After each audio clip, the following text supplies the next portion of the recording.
जय मसीह सबके लिए।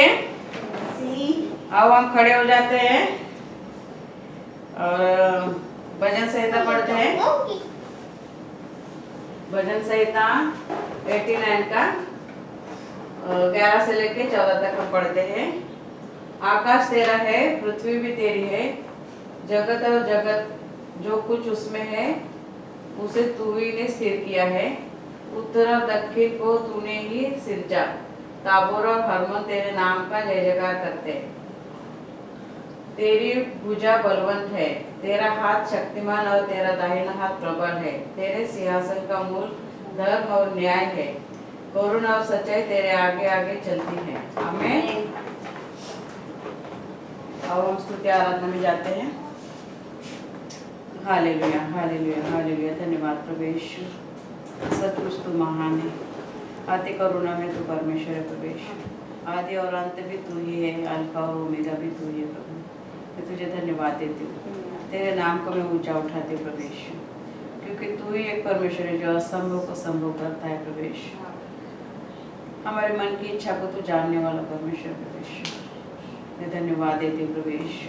धन्यवाद प्रभु, आप आज तक मुझे संभाले रखा प्रभु यीशु। हर एक बुराई से, हर एक महामारी से तूने मुझे बचा के रखा, इसलिए धन्यवाद प्रभु यीशु। मेरे ऐसे जो भी पाप अपराध हुए प्रभु यीशु, उन सारे पापों की तू मुझे क्षमा कर। तेरे पवित्र लहू से मुझे धो के शुद्ध कर, इस प्रार्थना के योग्य से बना। इस भवन के चारों ओर प्रभु यीशु तेरा पवित्र लहू में लगाती हूँ। जितने यहाँ पे आए हैं और जो नहीं आए हैं प्रभु यीशु, इस कलीसिया से जुड़े हुए उन सबको प्रभु यीशु में तेरे पवित्र लहू से मैं कवर करती हूँ। उन सबको तेरे हाथ में देती हूँ प्रभु। हर एक की ज़रूरत को तू जानता है प्रभु यीशु, हर एक समस्या को तू जानता है प्रभु यीशु। हम सबको प्रभु यीशु तेरे हाथ में देती हूँ। आने वाले समय को तेरे हाथ में देते हूँ। स्तुति आराधना वचन गवाही जो भी हो प्रभु यीशु, तेरी महिमा हो प्रभु यीशु। धन्यवाद प्रभु यीशु, धन्यवाद प्रभु, धन्यवाद। यीशु मसीह के नाम से मांगती हूँ, सुन और कबूल कर पिता। आमीन आमीन आमीन। धन्यवाद प्रभु यीशु। पिता तेरी आराधना हो, जीवन तुझको सौंपता हूँ, प्रेम तुझसे करता हूँ। पिता तेरी आराधना हो, जीवन तुझको सौंपता हूँ, प्रेम तुझसे करता हूँ।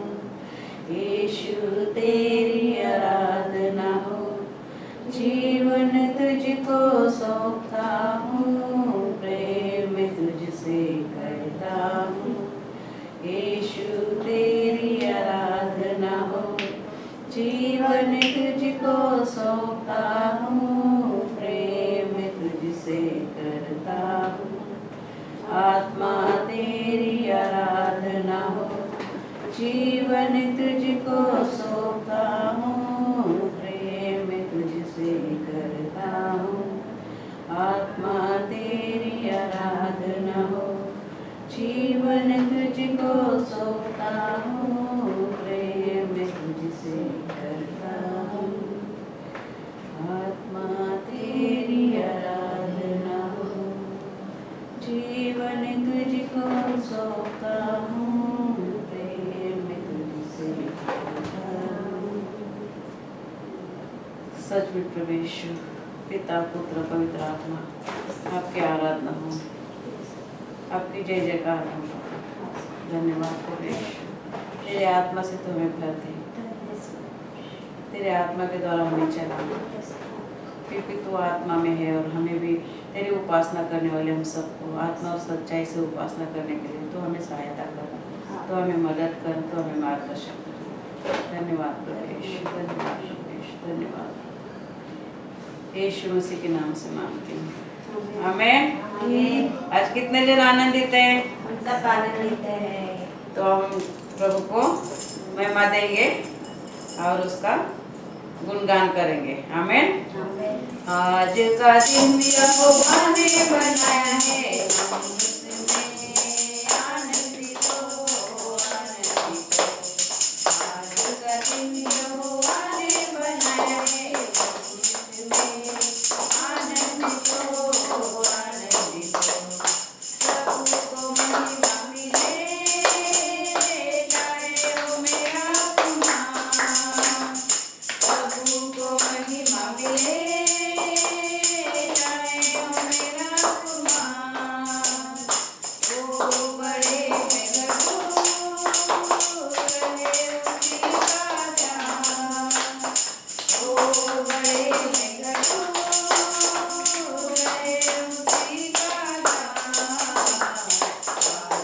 दिन यहोवा ने बनाया है, हम उसमें आनंदित हो, आनंदित हो।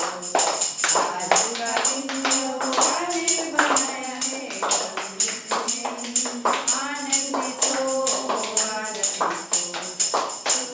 प्रशंसा करें, क्यों न कुछ होता रहे, उसकी प्रशंसा करें, क्यों न कुछ होता रहे, उसको हम पाते रहे, चाहे जहाँ भी रहे, उसको हम पाते रहे, चाहे जहाँ भी रहे। आज का दिन यहोवा ने बनाया है, हम उसमें आनंदित हो, आनंदित हो। आज का दिन यहोवा ने बनाया है, हम उसमें आनंदित हो, आनंदित हो। आता हूँ तेरे पास, तुझको कबूल कर ले, आता हूँ तेरे पास, तुझको कबूल कर ले। यही है तुझसे आस, पापों से शुद्ध कर ले, यही है तुझसे आस, पापों से शुद्ध कर ले। आज का दिन यहोवा ने बनाया है, हम उसमें आनंदित हो, आनंदित हो। आज का दिन यहोवा ने बनाया है, हम उसमें आनंदित हो, आनंदित हो। आज का दिन यहोवा ने बनाया है, हम उसमें आनंदित हो, आनंदित हो। हालेलुया। आज का दिन किसने बनाया है? यहोवा ने। तो हमें क्या करना है? आनंदित होना है, आनंदित होके क्या करना है? प्रभु की स्तुति करना है। आमेन। राजाओं का राजा है, वो प्रभु का प्रभु है, राजाओं का राजा है, वो प्रभु का प्रभु है। प्रभु यीशु मसीह, प्रभु यीशु मसीह, प्रभु यीशु मसीह, प्रभु यीशु मसीह। राजाओं का राजा है, वो प्रभु का प्रभु है, राजाओं का राजा है, वो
हालेलुया।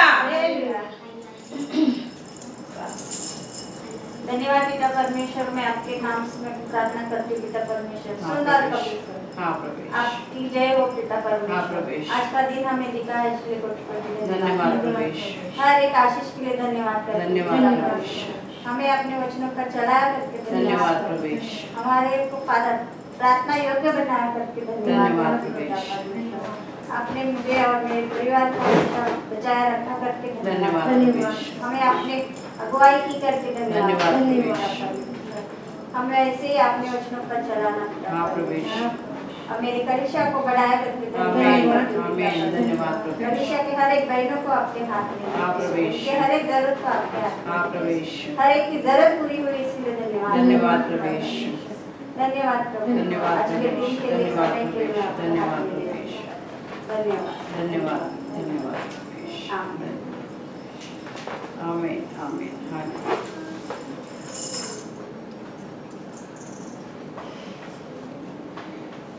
हालेलुया। हालेलुया। धन्यवाद प्रभु। तू राजाओं का राजा और प्रभु का प्रभु है प्रभु। सच में प्रभु तेरे नाम को हम ऊंचा उठाते प्रभु। तुझे धन्यवाद देते प्रभु। तेरे गुणगान करते प्रभु, क्योंकि तू ही सब कुछ है प्रभु। तू था, है और रहेगा प्रभु। सबके अंतःकरण को जानने वाला तू परमेश्वर प्रभु। पवित्र आत्मा नए सामर्थ्य से हम सबको अभिषेकित करो। आत्मिक कान को खोलो, आत्मिक हृदय खोलो। पवित्र आत्मा हमें मार्गदर्शन करो। धन्यवाद धन्यवाद।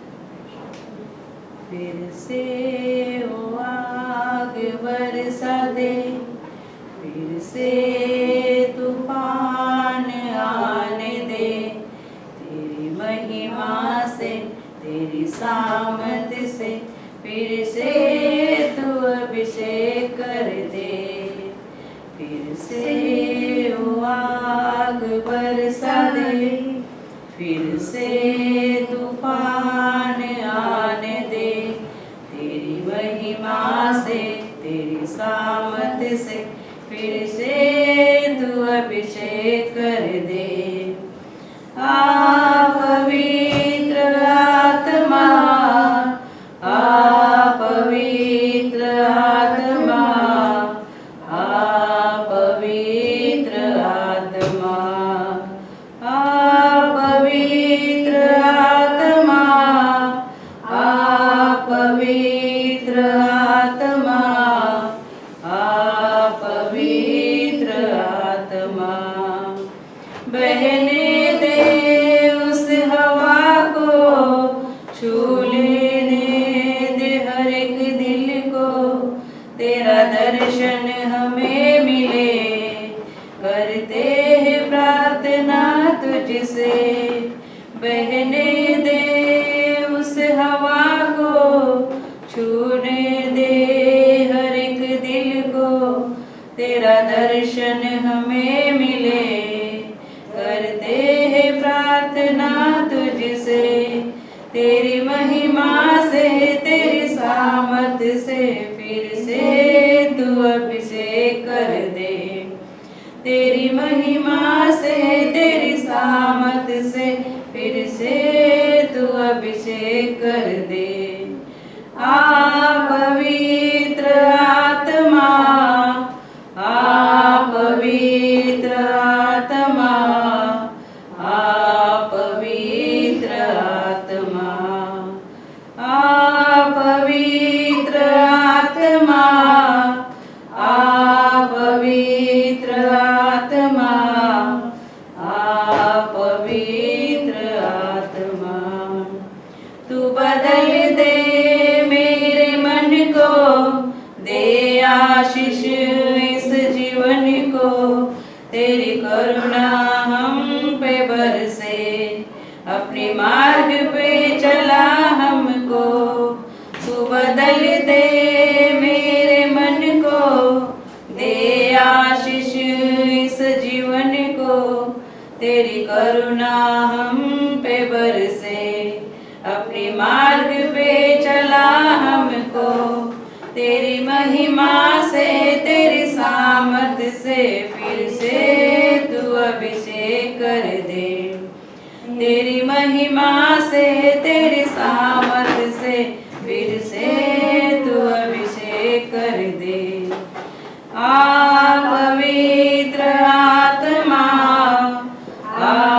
पवित्र आत्मा, पवित्र आत्मा, पवित्र आत्मा, पवित्र आत्मा, पवित्र आत्मा, पवित्र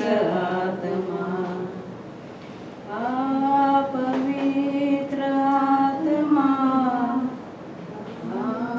पवित्र आत्मा, पवित्र आत्मा।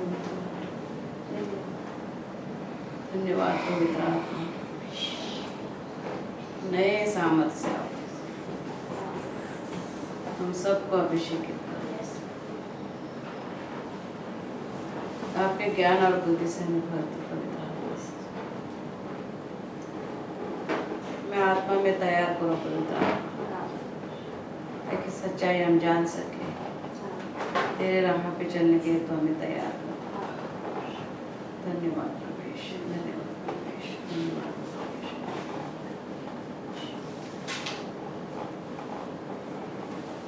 गहरे प्यार से तूने प्यार किया, गहरे प्यार से तूने प्यार किया।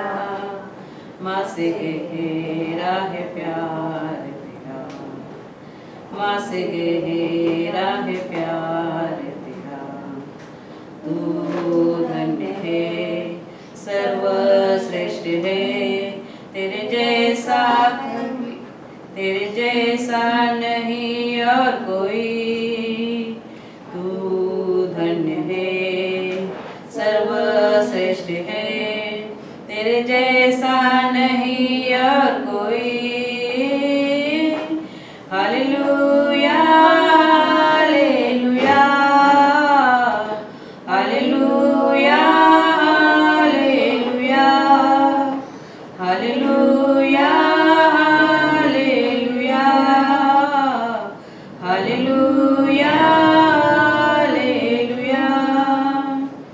तुझे मैं कभी भूलूंगा नहीं, तुझे मैं कभी भूलूंगा नहीं। तेरे साथ साथ मैं चलूंगा, एक नूर के समान रहूंगा। तेरे साथ साथ मैं चलूंगा, एक नूर के समान रहूंगा। तू धन्य है, सर्वश्रेष्ठ है, तेरे जैसा नहीं और कोई। Hallelujah, hallelujah, hallelujah, hallelujah, hallelujah, hallelujah, hallelujah, hallelujah. तेरी मर्जी से मैं सदा चलूं, तेरी मर्जी से मैं सदा चलूं। तेरे साथ साथ मैं चलूंगा, एक नूर के समान रहूंगा। तेरे साथ साथ मैं चलूंगा, एक नूर के समान रहूंगा। तू धन्य है, सर्वश्रेष्ठ है, तेरे जैसा नहीं और कोई।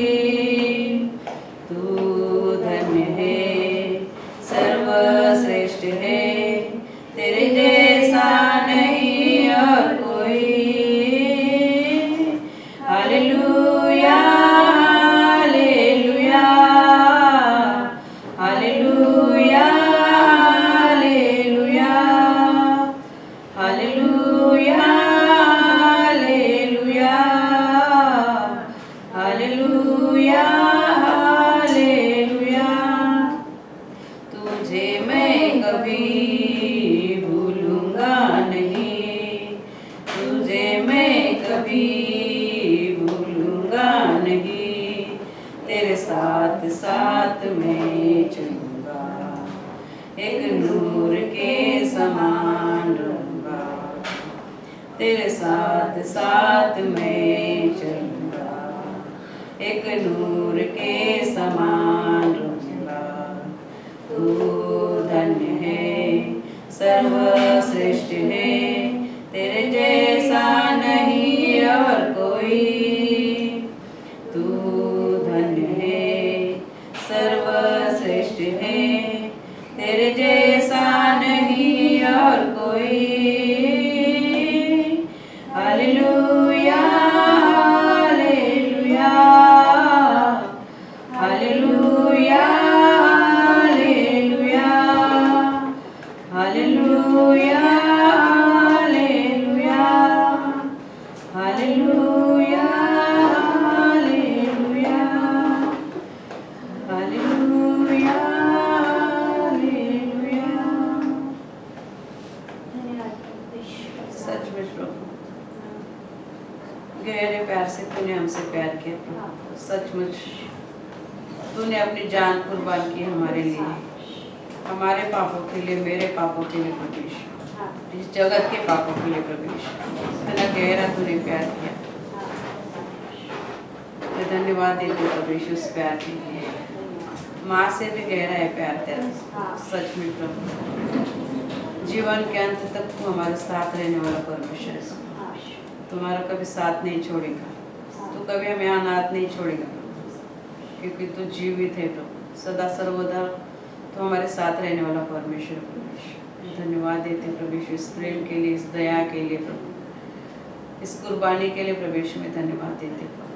धन्यवाद प्रभु, धन्यवाद प्रभु, धन्यवाद यीशु मसीह के नाम से मांगती हूँ, आमीन आमीन। धन्यवाद प्रभु।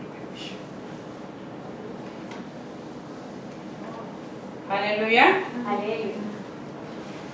तो हम देश के लिए प्रार्थना करेंगे। अब अपने देश के लिए प्रार्थना करेंगे। Hallelujah hallelujah hallelujah. धन्यवाद धन्यवाद धन्यवाद धन्यवाद धन्यवाद प्रभु यीशु। हम भारत देश के रहने वाले प्रभु यीशु, उस भारत देश को प्रभु हम आपके हाथ में देते हैं।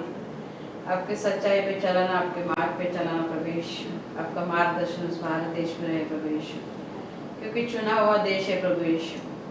आपने ध्यान में रखते हुए प्रभु यीशु उस भारत देश में थोमा को भेजा था प्रभु सुसमाचार बताने के लिए।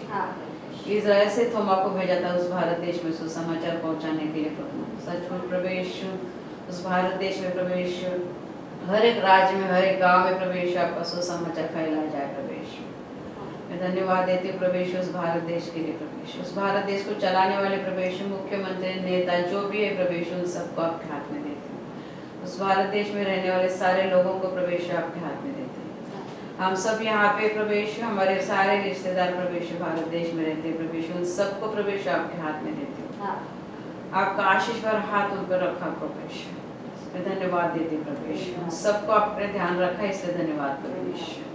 आसपास के सारे देशों को प्रभु यीशु मैं आपके हाथ में देती हूँ। हांगकांग को भी प्रभु यीशु आपके हाथ में देती हूँ, क्योंकि हांगकांग देश में आपने हमें रखा है प्रभु यीशु, आपकी सेवा के लिए प्रभु यीशु, आपकी स्तुति करने के लिए, आपकी महिमा करने के लिए, आपके नाम को ऊंचा उठाने के लिए आपने हमें हांगकांग में रखा है प्रभु यीशु, इसलिए धन्यवाद प्रभु यीशु। हम सबको प्रभु यीशु आपने आशीषित किया, इसलिए धन्यवाद प्रभु यीशु। हम सबके एम्प्लॉयर को प्रभु यीशु आपके हाथ में देते, उन सबके प्रभु यीशु रोजी रोटी का, उनके भी प्रभु यीशु, उनके बिजनेस का भी आपने ध्यान रखा, इसलिए धन्यवाद प्रभु यीशु। सबको भी, हमारे सबके एम्प्लॉयर को प्रभु यीशु आपके हाथ में देती हूँ। हिंदी और अंग्रेजी सभा को भी प्रभु यीशु आपके हाथ में देती हूँ। सारे सदस्य के और उनके सारे परिवार को भी प्रभु यीशु मैं आपके हाथ में देता हूँ। हिंदी और अंग्रेजी सभा प्रभु यीशु आपके प्रभु यीशु, आपने प्रभु यीशु हमें यहाँ पे चलाने के लिए आपने सहायता की और मदद की प्रभु यीशु, इसलिए धन्यवाद प्रभु यीशु। हिंदी और अंग्रेजी सभा को प्रभु यीशु आपके हाथ में देती हूँ। जितने भी लोग इस कलीसिया में आते हैं प्रभु यीशु, उन सबको मैं प्रभु यीशु आपके हाथ में देती हूँ। जो भी नई आत्मा आने वाली प्रभु यीशु, उन सबको मैं प्रभु यीशु आपके हाथ में देती हूँ। आज की और अगली सभा के लिए भी हम प्रार्थना करते हैं प्रभु यीशु। आज की भी सभा प्रभु यीशु आपने आशीषित की, इसलिए धन्यवाद प्रभु यीशु। आने वाली सभा भी प्रभु यीशु आप आशीषित करेंगे, ऐसा मैं विश्वास करते प्रभु यीशु। भाई बहनों के लिए प्रभु यीशु, इस कलीसिया से जुड़े हुए जितने भी भाई बहन है प्रभु यीशु, उन सबको प्रभु यीशु आपके हाथ में देते प्रभु। जो आए हैं, जो नहीं आए बहने प्रभु यीशु, उन सबको प्रभु यीशु आपके हाथ में देते प्रभु। सबकी जरूरतों को आप जानते हो, सबके अंतःकरण को आप जानते हो प्रभु यीशु। मैं धन्यवाद देती हूँ प्रभु यीशु इन सारी बातों के लिए प्रभु यीशु। नई आत्मा के लिए हम धन्यवाद देते हैं प्रभु यीशु। नई आत्मा चुने हुए लोग ऐसे तो इस कलीसिया में देगा प्रभु यीशु, ऐसा मेरा विश्वास है प्रभु यीशु, क्योंकि तू ये परमेश्वर असंभव को संभव करने वाला परमेश्वर है प्रभु यीशु। मैं धन्यवाद देती हूँ प्रभु यीशु। नौकरी के लिए हम प्रार्थना करते हैं प्रभु यीशु। सुनील, जैकी, कुणाल, माला और संतोष, इन सबको प्रभु यीशु आपके हाथ में देते हैं, क्योंकि नौकरी की जरूरत तू जानता है प्रभु यीशु। क्योंकि काबिलियत के अनुसार प्रभु यीशु आपने हांगकांग में नौकरी दी, इसलिए धन्यवाद प्रभु यीशु। स्वास्थ्य के लिए हम प्रार्थना करते हैं प्रभु यीशु। रंजना, प्रफुल्ल, प्रीतम, अपनाने प्रभु यीशु, सबको प्रभु यीशु अलग अलग चंगाई की जरूरत है प्रभु यीशु। तू जानता है प्रभु यीशु, हर एक की चंगाई अलग है प्रभु यीशु। सबके सेहत के अनुसार तूने सब कुछ चंगाई दी, इसलिए धन्यवाद प्रभु यीशु। छुटकारा के लिए हम प्रार्थना करते हैं विनायक, विनोद, दीपक, सत्तो और मुकेश, इन सबको भी प्रभु यीशु तू छुटकारा देने वाला है प्रभु यीशु। हर एक व्यसन से, हर एक बुराई से प्रभु यीशु तू छुटकारा दे के तेरी कलीसिया में लाने वाला तू है प्रभु यीशु, क्योंकि तू एक सच्चा परमेश्वर है जो इंसान को बदल सकता है प्रभु यीशु। मैं धन्यवाद देती हूँ प्रभु यीशु, जो भी मैंने प्रार्थना की है तूने सुनी और सुन के जवाब दे, इसलिए धन्यवाद प्रभु यीशु। सारा आदर, गौरव, महिमा प्रभु मैं आपको देती हूँ, यीशु मसीह के नाम से मांगती हूँ, आमीन आमीन आमीन। यीशु जीवन कलीसिया में आप सबका स्वागत है। आप सब बैठ सकते हैं। कोई नए चेहरे, कोई अतिथि है? अतिथि नहीं है। तो गवाही घोषणा, जिसके भी पास गवाही है आके देना, जो वचन भी है, जो भी है।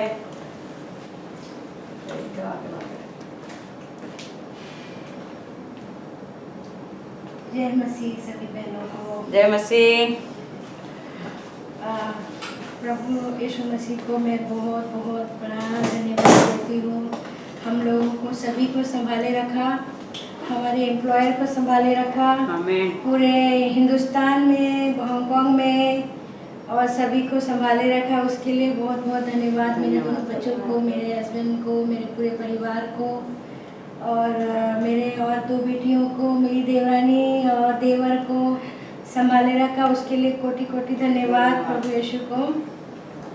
और महक का जो टीचर थे वो बहुत अच्छे हो गए, उसके लिए बहुत बहुत धन्यवाद। कैंसर से पीड़ित थे उनके लिए ना, हाँ, उनके लिए धन्यवाद। धन्यवाद सभी को। जय मसीह। आइए हम भजन संहिता 34 का 9 और 10 वचन देखते हैं। ए यहोवा के पवित्र लोगों, उसका भय मानो, क्योंकि इसके डरवैयों को किसी बात की घटी नहीं होती। जवान सिंहों को तो घटी होती है और वे भूखे भी रह जाते हैं, परंतु यहोवा के खोजियों को किसी भली वस्तु की घटी न होगी। आमीन आमीन।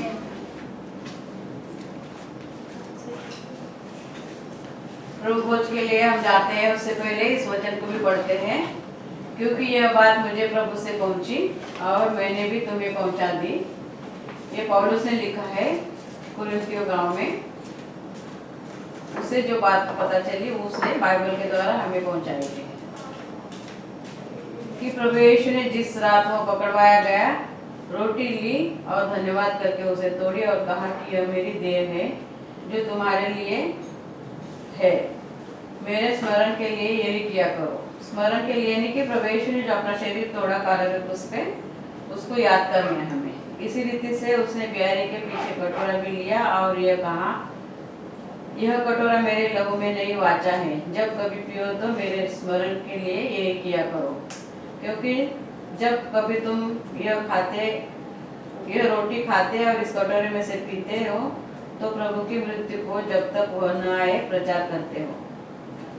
इसलिए जो कोई अनुचित रीति से प्रभु की रोटी खाए या इस कटोरे में से पिए, वह प्रभु की देह और लहू का अपराधी ठहरेगा। इसलिए मनुष्य अपने आप को जांच ले और इसी रीति से इस रोटी में खाए और इस कटोरे में से पिए, क्योंकि जो खाते पीते समय प्रभु की देह को न पहचाने, वह इस खाने और पीने से अपने ऊपर दंड लाता है। इसी कारण तुम में से बहुत से निर्बल और रोगी है और बहुत से सो भी गए हैं। यदि हम अपने आप को जांचते तो दंड न पाते, परंतु प्रभु हमें दंड देकर हमारी ताड़ना करता है, इसलिए कि हम संसार के साथ दोषी न ठहरे। तो प्रभु भोजन लेने से पहले हमें अपना आत्म परीक्षण करना है, इसलिए इस वचन को हम पढ़ते हैं। तो हम प्रभु भोजन लेते हैं, प्रार्थना करते हैं। Hallelujah hallelujah hallelujah. धन्यवाद प्रभु यीशु। वापस लिए नम्र होकर आपके चरणों के पास आते हो प्रभु यीशु। मैं आपको याद करती हूँ प्रभु, 2021 साल पहले प्रभु यीशु अपने कालवरी क्रूस पे प्रभु यीशु अपना खून बहाया था प्रभु यीशु। जो तकलीफ हमें होने वाली थी प्रभु यीशु आपने सही प्रभु यीशु। आपके हाथों में खिले ठोके गए प्रभु यीशु, आपके पैरों में खिले ठोके प्रभु यीशु, आपके पेट में भाला भी खोपा गया प्रभु यीशु, आपके सर पे कांटे का मुकुट चढ़ाया प्रभु यीशु। सब प्रभु यीशु दुख हमारे लिए उठाए प्रभु, आपने 39 कोड़े भी खाए हमारे लिए प्रभु यीशु। आपके सर पे कांटे का मुकुट चढ़ाया प्रभु यीशु, उसमें हमारा दुख दर्द था प्रभु यीशु। आपने 39 कोड़े खाए प्रभु यीशु हमें चंगाई देने के लिए प्रभु यीशु। और आपके हाथों में खिले ठोके प्रभु यीशु, ताकि हम हमारे हाथ कोई बुराई करने के लिए ना उठे प्रभु यीशु। आपके पैरों में खिले ठोके गए प्रभु यीशु, हमारे पैर पूरे मार्ग पे ना चले प्रभु। और आपके पेट में भी भाला खोपा गया प्रभु यीशु। सच में प्रभु यीशु आपके शरीर में पानी भी का कतरा, लहू का कतरा भी रहने नहीं दिया प्रभु यीशु। ऐसे दर्दनाक मौत अपने हमारे लिए सही प्रभु, उस दिन को हम याद करते प्रभु यीशु और इस प्रभु भोजन में हिस्सा लेते प्रभु। अपने वचन में कहा है, जब तक मैं नहीं आऊँ मेरी राह देखने के लिए, मेरी याद के लिए इस प्रभु भोजन में हिस्सा लिया करो और मैं आने तक का तुम्हारा विश्वास दृढ़ बनाए रखो। मैं धन्यवाद करती प्रभु यीशु उस कालवरी क्रूस को प्रभु यीशु देखते हुए प्रभु यीशु मैं धन्यवाद देती हूँ प्रभु। और मैं अपने आत्म परीक्षण करती हूँ प्रभु यीशु। मेरे ऐसे जो भी पाप अपराध हुए प्रभु यीशु, जाने अनजाने में प्रभु यीशु, देखने में, बोलने में, सुनने में, समझने में प्रभु यीशु, और भी जाने अनजाने में जो कुछ पाप अपराध हुए प्रभु यीशु, उन पापों की मुझे क्षमा करो प्रभु यीशु। आपके पवित्र लहू से मुझे धो के शुद्ध करो। आत्मा, प्राण, शरीर, सत बुद्धि और शरीर के सारे अंगों को प्रभु यीशु मैं आपके पवित्र लहू से कवर करती हूँ। सारे पापों की मुझे क्षमा करके प्रभु यीशु इस प्रभु भोजन में हिस्सा लेने के योग्य कैसे बनाए, इसलिए धन्यवाद प्रभु यीशु। इस प्रभु भोजन में हिस्सा लेने से प्रभु यीशु हमारे आत्मिक बढ़ोतरी करो और आत्मिक चंगाई दो। धन्यवाद प्रभु, धन्यवाद प्रभु, यीशु मसीह के नाम से मांगते हैं, आमीन आमीन आमीन।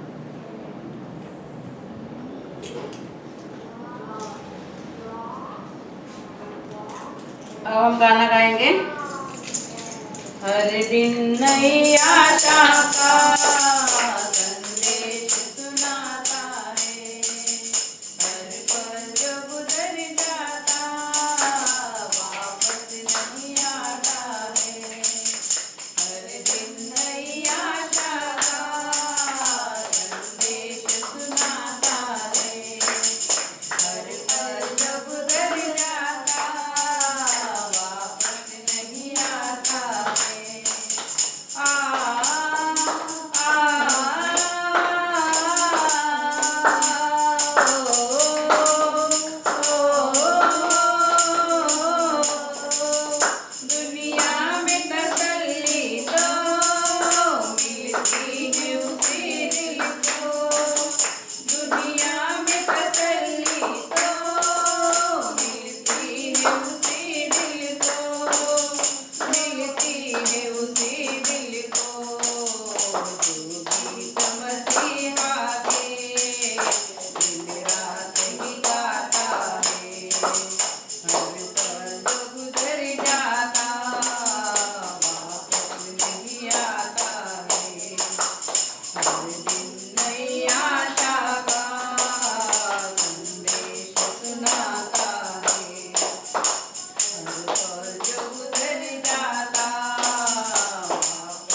और इस अर्पण पे हम प्रार्थना करेंगे।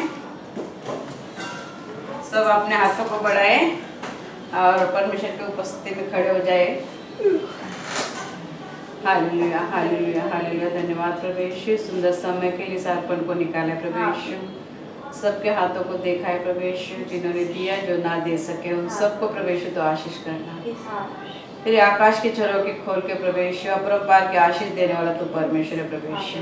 मैं आपको धन्यवाद देती हूँ प्रभु यीशु, इस देने के द्वारा तेरी महिमा हो प्रभु यीशु। इस अर्पण का उपयोग प्रभु यीशु तेरे राज के बढ़ोतरी के लिए हो जाए। धन्यवाद प्रभु यीशु मसीह के नाम से मांगते हैं, आमीन, आमीन। क्या कहता है परमेश्वर का वचन? तेरा वचन मेरे पाँव के लिए दीपक और मेरे मार्ग के लिए उजाला है। भजन संहिता 119 का 105। आज का विषय है, जब आप विपत्ति, डर, दर्द और टूटेपन में से जा रहे होगे तो। क्या कहता है परमेश्वर का वचन? हम देखते हैं, जब हम विपत्ति, डर, दर्द और टूटेपन में से जा रहे हैं तो हमें क्या करना चाहिए। हम आज बाइबल में से देखते हैं। हालात बिगड़े हुए होते हैं हमारे जीवन में, मगर हमें क्या करना है? परमेश्वर के पास से आना है। अभी सब लोग बोलेंगे हम क्या परमेश्वर से दूर थोड़ी ना रहते हैं, आप हर रोज परमेश्वर के पास ही रहते हैं। मगर फिर भी हमें क्या करना है? हर दम हमारी यही कोशिश होनी चाहिए कि हर दुख का दवा परमेश्वर के पास है, हर मुसीबत का हल निकालने के लिए परमेश्वर के पास है सब कुछ। क्योंकि परमेश्वर का वचन हमें यही सिखाता है कि हमें हमेशा परमेश्वर के पास आना है, परमेश्वर के साथ रहना है और परमेश्वर के करीब आके ही हमारा जीवन हमें गुजारना है। तो प्रार्थना करेंगे, फिर वचन देखेंगे। Hallelujah, hallelujah. धन्यवाद प्रभु यीशु। पिता परमेश्वर, इस वचन को बताने के लिए आप मुझे सहायता करो। पवित्र आत्मा, आप मुझे मार्गदर्शन करो। इस वचन बताने के लिए आप मुझे सहायता करो, मदद करो, मार्गदर्शन करो। इस वचन को मैं कैसे बताऊं, कैसे सिखाऊं, आप मुझे आशीषित करो। मैं नहीं, मगर आप मेरे द्वारा बात करो। पवित्र आत्मा, आपका मार्गदर्शन दो। हमारे हृदय को छू लो प्रभु यीशु। जो भी मैं वचन बताऊंगी प्रभु, इस वचन को प्रभु यीशु अधिक बढ़ोतरी आए इस मन में प्रभु, ऐसे हम सबको करो। इस वचन को आशीषित करो प्रभु। हमारे आत्मिक कानों को खोलो, आत्मिक हृदय खोलो, ताकि इस वचन को हम हमारे हृदय में रख सके प्रभु।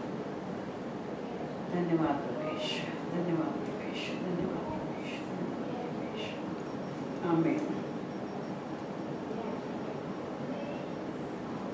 तो हमें इस वचन के द्वारा देखना है। तो इससे पहले हम देखेंगे कि अभी हम खेती में बीज बोते हैं, कुछ फूलों के, सब्जियों के, तो सारे बीज बोते हैं और फिर हम राह देखते हैं ना कि अभी बीज बोया है तो उसको झाड़ आएगा, अंकुर आएगा, फिर झाड़ आएगा, फिर फूल आएंगे, फिर पहले पत्ते आएंगे, फिर फूल आएंगे, फिर फल आएंगे।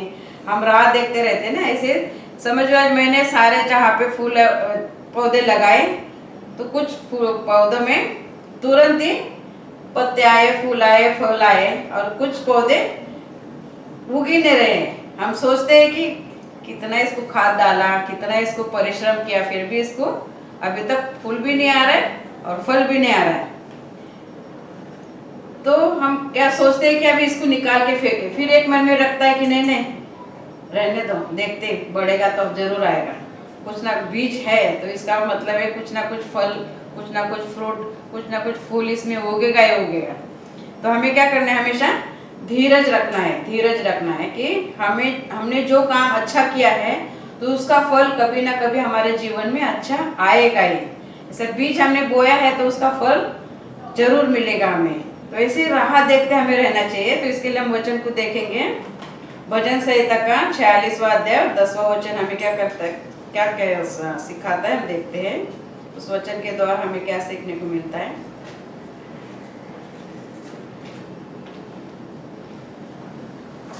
46वां अध्याय 10वां वचन क्या कहता है? चुप हो जाओ और जान लो कि मैं ही परमेश्वर हूँ, मैं जातियों में महान हूँ, मैं पृथ्वी भर में महान हूँ। तो हमें क्या करना है, अभी हमें प्रार्थना की है तो प्रभु पे छोड़ देना है हमें कि बीज बोया है, इसका मतलब हमने प्रार्थना, हमारी कुछ जरूरत के लिए हमें प्रार्थना की है, हमें प्रभु पे छोड़ देना है कि अभी हमने हमारा बोझ तेरे ऊपर डाला है, अभी तुझे उसको कैसे हमें आशीषित करना है, कैसे हमें मार्ग दिखाना है, कैसे हमें मार्गदर्शन करना है, वो हमें सिखाएगा। तो हमें क्या करना है, जैसे हमने पौधा लगाया है और उसको कभी ना कभी फूल आएंगे, पत्ते आएंगे, जैसे अभी हमने प्रार्थना की है, अभी हमने प्रार्थना की है कि प्रभु हमें गाड़ी चाहिए, गाड़ी चाहिए, तो प्रभु तो गाड़ी देगा ही नहीं, क्योंकि उसके लिए हमारे पास ड्राइविंग आनी चाहिए, गाड़ी रखने के लिए जगह चाहिए, और गाड़ी का जब भी हम गाड़ी लेंगे तो उसका पेट्रोल का खर्चा का पैसा तो भी हमारे पास होना चाहिए ना। हम गाड़ी मांगेंगे और वो सब हमारे पास नहीं होगा तो प्रभु कैसे देगा। तो प्रभु हमारी ज़रूरत की चीज़ें हमें वो बराबर देता है। तो हम कोई भी प्रार्थना करते तो हमें राह देखना है कि सचमुच प्रभु हमें देगा, जरूर देगा, वो अपने समय में देगा। हमें ऐसे ये नहीं होना है कि हमने मांगा है प्रभु दे ही नहीं रहा है, मगर वो देखता है हमारे विश्वास को भी कि हम कैसे डटे रहते हैं कि हमने मांगा है और तू कभी देगा कभी नहीं देगा, उसकी मर्जी है, मगर हमने उससे मांगते रहना है। अभी हम समझो हमारा बच्चा रोता है, थोड़ा रोता है तो उसको हम समझा के पास में ले लेते हैं। अगर कहीं उसको हम घर में रखते हैं, कुछ काम के लिए जाते हैं और वो बहुत रोता है तो हम क्या करते हैं, आए भर को उसको लेते हैं, कितना लाड प्यार करते हैं और उसको एक चॉकलेट के बजाय 4 चॉकलेट देते हैं, क्योंकि उसने हमारे पास बहुत रोया है हमारे लिए। इसलिए हमारा परमेश्वर भी वैसा है कि हमारे विश्वास को देखता है कि तुम विश्वास में कितने बढ़ते हो। हमने तुझे तेरे पास हमने मांगा है, मगर तू कब देगा, हम ऐसे बोलते ना, कितना हम तो प्रार्थना करते हैं ये चीज के लिए हमारे, यानी कि हम तबीयत भी हमारी ठीक नहीं होती तो हम प्रार्थना करते प्रभु कभी ठीक करेगा, हम कितना प्रार्थना करते हैं, मगर एक समय होता है। जैसे हमने फूल के झाड़ पौधे फ्रूट के लगाए तो उस समय में वो उगते हैं। अभी देखो आम के सीजन में हम यहाँ तो आम हमेशा मिल जाते हैं, मगर इंडिया में सीजन पे ही फ्रूट होते हैं। तो जैसे पौधे लगाए हमने तो हमें राह देखनी है कि उसमें कोई ना कोई फल या कोई ना कोई फ्रूट तो जरूर आएगा। तो हमें क्या करना है, जो भी हमारा प्रार्थना है प्रभु से मांगना है और हमें चुपचाप रहना है कि वो ही हमें सब कुछ देने वाला है, क्योंकि हमें इंतजार का फल मीठा होता है बोलते ना। हमें हमेशा इंतजार करना है तो हम हमारे जिंदगी में ऐसे ही आगे बढ़ेंगे। जब हमारे पास प्रभु होगा और हमारा विश्वास प्रभु के साथ होगा, प्रभु के ऊपर होगा, तो हम जिंदगी में जरूर सफल होंगे, क्योंकि प्रभु जानता है हमें क्या ज़रूरत है क्या नहीं, और हमें कैसे जीना है, कैसे हमें संभालना है, कैसे उसके मार्ग पे हमें चलना है, वो सब जानता है। मगर हमें क्या करना है, सिर्फ प्रार्थना करना है और प्रभु से ही मांगना है, क्योंकि वो ही सब कुछ देने वाला है। इस धरती का करता धरता सब कुछ वही है। इस पृथ्वी को परमेश्वर ने बनाया है उसकी महिमा के लिए, उसकी सेवा के लिए। तो उसने हमें बनाया है, उसने हमें चुना है, इस राह से, सारे राह से हमें चुन के यहाँ पे लाया है। 4 बातें अच्छी सिखाता है, सुनाता है, तो उसकी मर्जी जो कुछ भी हमारे लिए अच्छी होती है। तो हमें परमेश्वर से मांगना है और चुप रहना है, क्योंकि सब कुछ वो ही देने वाला है। नहीं तो हमने प्रार्थना करके नहीं कुड़कुड़ाते, कितना परिश्रम करते हैं हमें मिलता ही नहीं, कितना हम प्रार्थना करते हैं हमें देता ही नहीं, ऐसा कुड़कुड़ाते नहीं रहना है। हमें प्रार्थना करना है विश्वास से और हमें चुप रहना है, राह देखना है कि प्रभु एक ना एक दिन जरूर देगा हमें। तो उसके लिए हम वचन को देखेंगे, यशायाह का 40वां अध्याय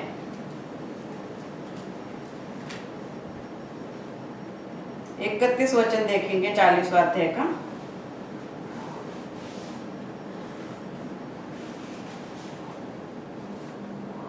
31 वचन क्या कहता है, परंतु जो यहोवा की बाट जोते हैं वे नया बल प्राप्त करते रह जाएंगे और उकाबों के समान उड़ेंगे। वे दौड़ेंगे और श्रमित न होंगे, चलेंगे फिर थकित न होंगे।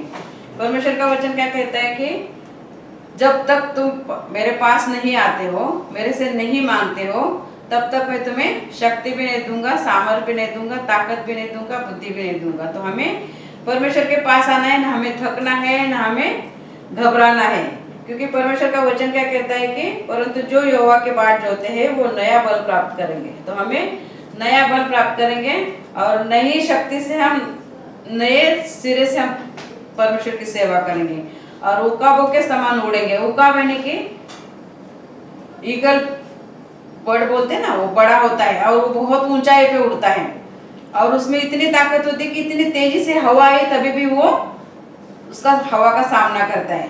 तो वैसे उकाबों का उदाहरण हमें भी दिया है कि परमेश्वर ने हमें जब चुना है तो हर संकट में वो हमें बाहर निकालने वाला है। जैसे उकाब हवा में, वो कोई भी पंछी है ना, हवा दे जाते हैं तो दूसरा रास्ता नाप लेता है, मगर वो पंछी है ना, वो हवा का सामना करके आगे बढ़ता है और जब तेजी से हवा होती है ना तो वो अपने पंख फैलाना छोड़ के वो ऐसे घूमते रहता है। हमने देखा है ना ईगल पक्षी को।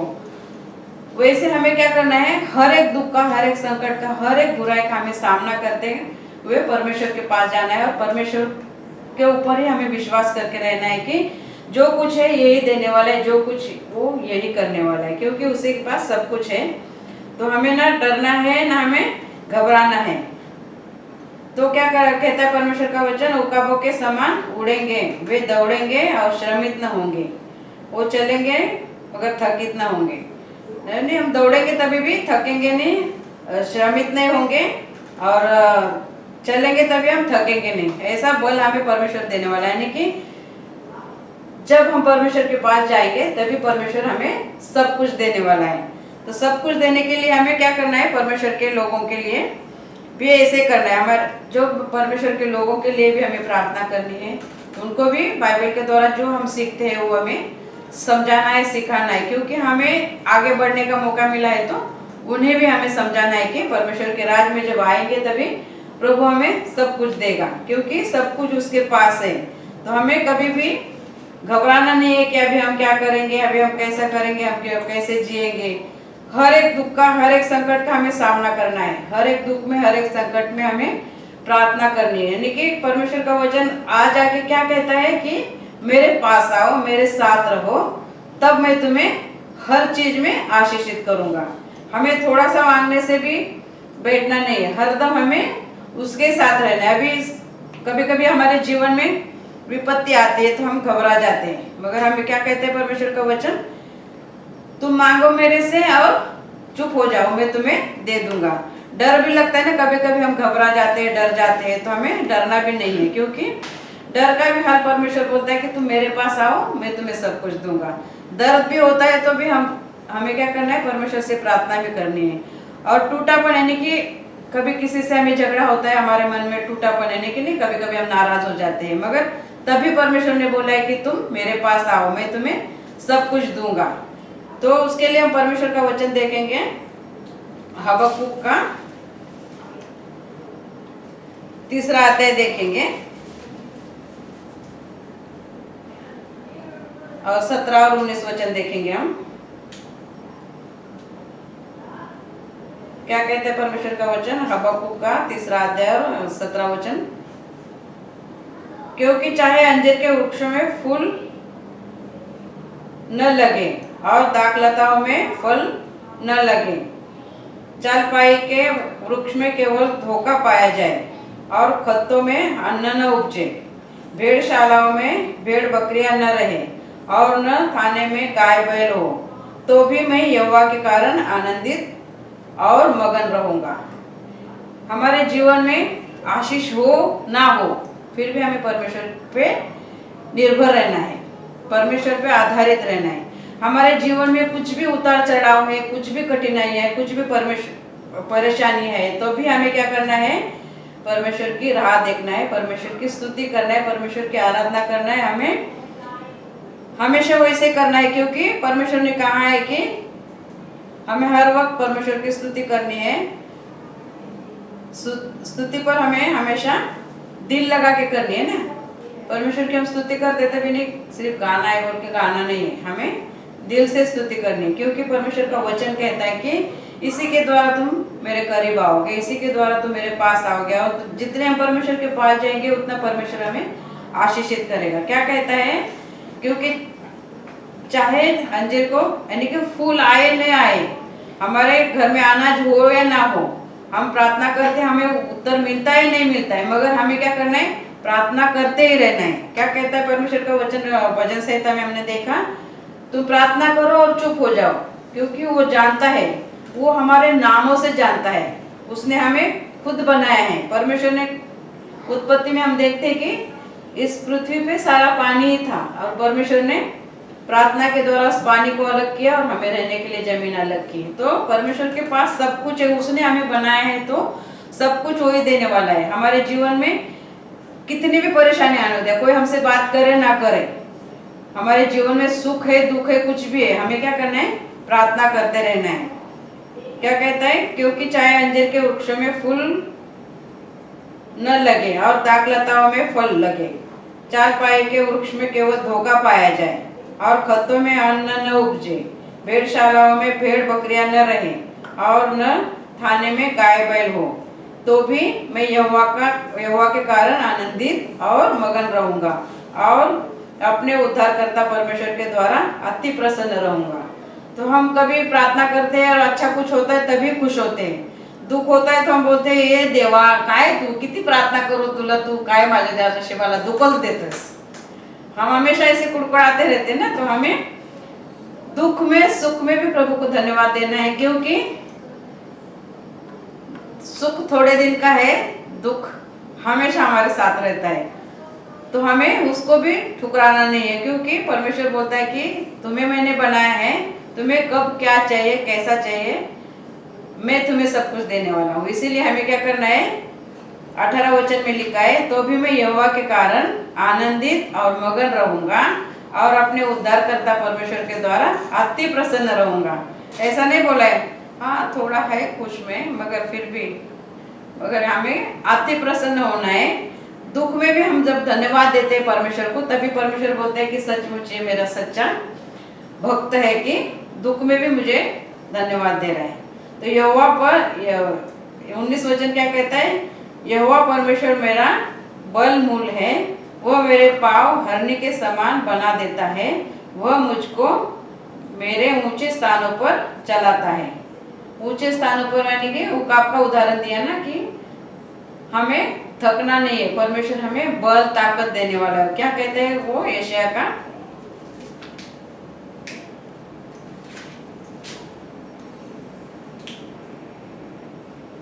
परंतु जो यहोवा की बाट जोते हैं वे नया बल प्राप्त करते जाएंगे और उकाबों के समान उड़ेंगे।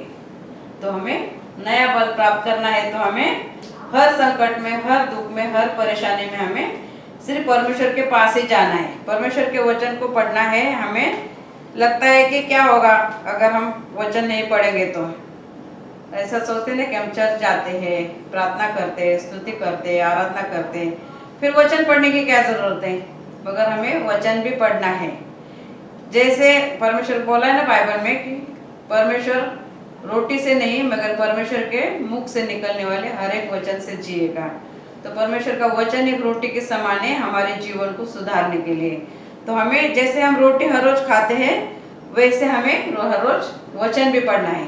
कभी कभी वचन पढ़ने के लिए मेरा भी मन नहीं करता है, वचन पढ़ते पढ़ते नींद ही आ जाती है, सचमुच नींद आ जाती है। जब किसी को नए नए प्रेम में जाते थे ना, तो सब लोग बोलते थे हमें ना नींद ही नहीं आती रात को, तो हम लोग क्या करते थे, उनको बाइबल उठा के देते थे कि ये पढ़ो तो प्रभु तुम्हें आशीषित करेगा। तो दूसरे हफ्ते में वो आते थे, बोलते थे ये पढ़ते पढ़ते हमें नींद ही आ जाती है। तो हम बोलते थे शैतान नहीं चाहता है कि हम वचन पढ़े और उस वचन के मुताबिक चले, शैतान चाहता है कि तुम लोग सो जाओ और मेरे राह पे चलो। इसीलिए हमें हर वक्त वचन को पढ़ना है।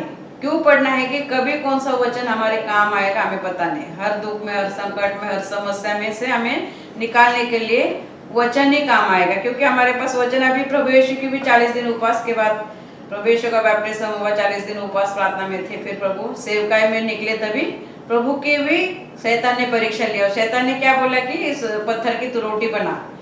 तो परमेश्वर का वचन अगर प्रभु के पास नहीं होता तो कैसे उसको उत्तर देता। परमेश्वर ने बोला ना कि इंसान सिर्फ रोटी से नहीं मगर परमेश्वर के मुख से निकलने वाले हर एक वचन से जिएगा। तो हमारे पास अगर वचन नहीं होगा तो हम क्या करेंगे। तो हमें हर दम, हर समय, हर वक्त, हम खुश हो या दुखी हो, हमें हमेशा प्रार्थनाएं करनी चाहिए, प्रार्थनाएं करनी चाहिए, क्योंकि वो एक परमेश्वर है जो हमें हर समस्या से, हर दुख से, हर संकट से बाहर निकालने वाला है, क्योंकि उसके पास सब कुछ है, सब कुछ है। हमारा मन बाइबल पढ़ने के लिए हो चाहे ना हो, मगर हमें प्रार्थना करते रहना है और वचन पढ़ते रहना है और स्तुति आराधना भी करते रहनी है, क्योंकि परमेश्वर जानता है हमें किस चीज़ की ज़रूरत है। ऐसा ज़रूरी नहीं है कि एकदम प्रोफेशनल प्रार्थना आनी ही चाहिए, परफेक्ट प्रार्थना आनी ही चाहिए, ऐसा ज़रूरी नहीं है। प्रभु हमारे मन को देखता है कि हम कैसे प्रार्थना करते हैं, किस चीज़ के लिए। अभी हमें मांगना भी नहीं आता है कि सचमुच प्रभु मुझे ये ज़रूरत है, अब तू पूरी कर, मगर हमें कभी कभी बोलने भी नहीं आता है, मगर हम प्रार्थना करते हैं तो प्रभु जानता है कि किस चीज़ के लिए, किस ज़रूरत के लिए हम प्रार्थना कर रहे हैं। तो एक स्टोरी में बताऊंगी, कभी कभी शुरू में बताती हूँ, आज लास्ट में बताऊंगी। एक बच्ची होती है छोटी, और वो हर रोज चर्च में जाती है, 10-11 साल की होंगी। हर रोज चर्च में जाती है और प्रार्थना करती है, निकल जाती है।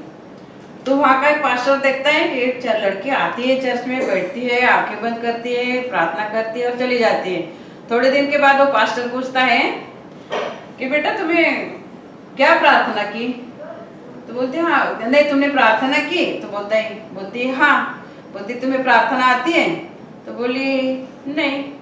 फिर तुम आती हो इधर क्या करती हो? बोली मुझे तो प्रार्थना नहीं आती है, मैं सिर्फ ABCD A से Z तक पूरी प्रभु के सामने में बैठ के पढ़ती हूँ और चली जाती हूँ। तो पास्टर बोला बस इतना ही? फिर प्रभु यानी कि तुम्हारी क्या ज़रूरत है? तो बोली पास्टर मेरी क्या ज़रूरत है, मुझे प्रार्थना करना शब्दों में नहीं आता है, मगर प्रभु जानता है कि मुझे किस चीज़ की ज़रूरत है और मैं किस चीज़ के लिए यहाँ आती हूँ। वो मुझे जरूर आशीष देगा। मेरी क्या ज़रूरत है वो जानता है। मुझे भले प्रार्थना करने नहीं आती है, मगर मैं आती हूँ किस चीज़ के लिए, क्या ज़रूरत के लिए, वो जानता है। तो पास्टर एकदम शॉक हो जाता है, बोलता है कि मैं इतना बड़ा पास्टर होके भी मैं समझ नहीं पाया कि प्रभु हमारे अंदर की आवाज़ को सुनता है। ज़रूरी नहीं कि हम बहुत अच्छी प्रार्थना करें, बड़े बड़े स्वर में गाए, बहुत धन्यवाद दे, सबके नामों को ले, ऐसा वैसा कुछ नहीं है, मगर हमें हमेशा दिल से प्रार्थना करनी चाहिए, तो प्रभु उस प्रार्थना का उत्तर देता है। जैसे लड़की को प्रार्थना करना पता ही नहीं था, मगर वो पास्टर को सीधा सीधा बोली तू प्रार्थना के लिए आती? तो बोली हाँ। वो बोली क्या प्रार्थना करते हो? तो बोली मुझे नहीं आती है प्रार्थना करने के लिए। फिर तू इधर आती तो क्या करती है रोज? तो बोली मैं A to Z तक मैं पढ़ लेती हूँ और चली जाती हूँ। तो पास्टर ने बोला कि ऐसे करने से थोड़ी ना होता है। तो बोली प्रार्थना करने आनी चाहिए। तो बोली पास्टर मुझे तो प्रार्थना करने नहीं आती, मगर मैं आती हूँ जाती हूँ, प्रभु को पता है कि मैं किस चीज़ के लिए आती हूँ, किस ज़रूरत के लिए आती हूँ। प्रभु मेरी प्रार्थना को जरूर सुनेगा, क्योंकि सब कुछ वो ही करने वाला है, सब कुछ उसी ने बनाया है, सब कुछ उसी के द्वारा है। तो हमें इधर उधर नहीं देखना है, इधर इसके उसको हमें नहीं देखना है, इसके उसके बातों को भी नहीं देखना है, और हमें हमेशा परमेश्वर के पास ही जाना है, क्योंकि प्रभु हमारी प्रार्थना को सुनता है। उसके लिए हम वचन को देखेंगे, यशायाह का 43 अध्याय 1 और 2 वचन देखेंगे। क्योंकि परमेश्वर ने हमें बनाया है, उसी ने हमें बनाया है, वो ही सब कुछ जानता है, वो ही सब कुछ करने वाला है, तो उसी के ऊपर भरोसा रखे हमें। 43 अध्याय का वचन है 1 और 2 क्या कहता है? हे इज़राइल तेरा चराने वाला, और हे याकूब तेरा सृजनहार यहोवा यो कहता है मत डर, क्योंकि मैंने तुझे छुड़ा लिया है, मैंने तुझे नाम लेकर बुलाया है, तू मेरा ही है। जब तू जल में से होकर जाए मैं तेरे संग रहूंगा, और जब तू नदियों में होकर चले तब वे तुझे न डुबा सकेगी। जब तू आग में से चले तब तुझे आग न बुझा लेगी, आँच न लगेगी, और उसकी लौ तुझे न जला सकेगी, क्योंकि मैं यहोवा परमेश्वर हूँ, इज़राइल का पवित्र उद्धार करता हूँ। तेरी छुड़ौती में, यानी कि कहीं भी जाए तो वो हमारे साथ है, वो हमारे नामों से जानता है ना। कभी कभी हमारे पास कुछ भी नहीं शब्द होते ना बोलने के लिए, मगर परमेश्वर हमारे अंदर की आवाज को जानता है, क्योंकि परमेश्वर आत्मा में है और हम जब उसकी उपासना आत्मा और सच्चाई से करते हैं तो हमारी हर एक जरूरत का ध्यान रखते हुए वो हमें आशीषित करता है। तो हमें क्या करना है, आधी अधूरी हमें नहीं छोड़ना है प्रार्थना, क्योंकि जल्दबाजी भी नहीं करनी हमें, है ना, जल्दबाजी भी नहीं करनी है। आराधना महिमा परमेश्वर के वचन के अनुसार हमें चलना है। हमारे जीवन में हमारे जीवन का एक हिस्सा बनाना चाहिए परमेश्वर का बाइबल पढ़ना, परमेश्वर की स्तुति करना और परमेश्वर के नाम को हमें ऊंचा उठाना हमारे दिल से होना चाहिए। तो क्या सर परमेश्वर का वचन हमने देखा कि हम जब विपत्ति में होते तभी भी हमें परमेश्वर को पुकारना है, हम डर में होते तभी भी परमेश्वर के पास जाना है, दर्द में होते तभी भी हमें परमेश्वर के पास जाना है, और हमारा मन टूटा है तभी भी हमें परमेश्वर के पास जाना है, क्योंकि परमेश्वर बोलता है तुम मुझसे मांगो और चुप रहो, मैं तुम्हें सब कुछ देने वाला हूँ। क्योंकि उसने हमें नामों से बुलाया है। देखो कहता है ना, मत डर क्योंकि मैंने तुझे छुड़ा लिया है, मैंने तुझे नाम लेकर बुलाया है। बाइबल में लिखा है, इसका मतलब 100% सच है, क्योंकि परमेश्वर हमें जानता है ना। मुझे इतना हाइट में कम बनाया है, हमें हाइट में कम बनाया उसकी मर्जी, हाइट से ऊंचा बनाते हैं वो उसकी मर्जी, हमें काला बनाया है उसकी मर्जी, गोरा बनाया है उसकी मर्जी, क्योंकि उसने अपने हाथों से हमें बनाया है। बाइबल का वचन हमने लास्ट टाइम में भी देखा था। अभी इस बार देखते कि उसने हमें नामों से भी बुलाता है, हमारे नाम भी वो जानता है, तो हमारी क्या जरूरत है वो भी वो जानेगा, है ना। इसलिए हमें क्या करना है, जल्दबाजी आके हमें गुस्सा नहीं करना है, आराधना महिमा हमेशा करते रहना है, परमेश्वर के वचन को हमारे जीवन का हिस्सा बनाना है, यानी कि हर बात में हमें परमेश्वर को हमेशा धन्यवाद देते रहना है। तब परमेश्वर हमें हर एक बुराई से, हर एक विपत्ति से, हर एक बीमारी से और हर एक दर्द से और हर एक दुख से और हमारा टूटापन भी सब में से हमें छुड़ाकर आनंदित रखने वाला वो एकमात्र परमेश्वर है। तो हमें हमेशा हमारा भरोसा परमेश्वर के ऊपर ही होना चाहिए। आमीन। अब हम प्रार्थना करते हैं। Hallelujah, hallelujah. धन्यवाद प्रभु यीशु, इस सुंदर वचन के लिए प्रभु मैं धन्यवाद देती हूँ। इस वचन को बताने के लिए तूने मुझे सहायता की, इसलिए धन्यवाद प्रभु। इस वचन को प्रभु यीशु सिर्फ हम सुनने वाले नहीं, मगर इस वचन के मुताबिक तो चलने वाले हमें बना प्रभु। धन्यवाद प्रभु, धन्यवाद प्रभु, यीशु मसीह के नाम से मांग, आमीन, आमीन। अब इस प्रार्थना को हम बोलते हैं, साथ में बोलते हैं, सबको आती है ना, जिसको नहीं आती वो यहाँ पढ़ के पढ़ो। हे हमारे पिता, तू जो स्वर्ग में है, तेरा नाम पवित्र माना जाए, तेरा राज आए, तेरी इच्छा जैसे स्वर्ग में पूरी होती है वैसे पृथ्वी पर भी हो। हमारी दिन भर की रोटी आज हमें दे, और जिस प्रकार हमने अपने अपराधियों को क्षमा किया है वैसे तू भी हमारे अपराधों को क्षमा कर, और हमें परीक्षा में न ला परंतु बुराई से बचा, क्योंकि राज्य और पराक्रम और महिमा सदा तेरी है। आमीन। अब इस वचन को भी पढ़ते हैं, दूसरे कोरिन्थियों का अध्याय 13 का 14वां वचन। प्रभु यीशु मसीह का अनुग्रह और परमेश्वर का प्रेम और पवित्र आत्मा की सहभागिता तुम सब साथ होती रहे। आमीन। हालेलुया। बोलो प्रभु यीशु मसीह की जय, प्रभु यीशु मसीह की जय, प्रभु यीशु मसीह की जय।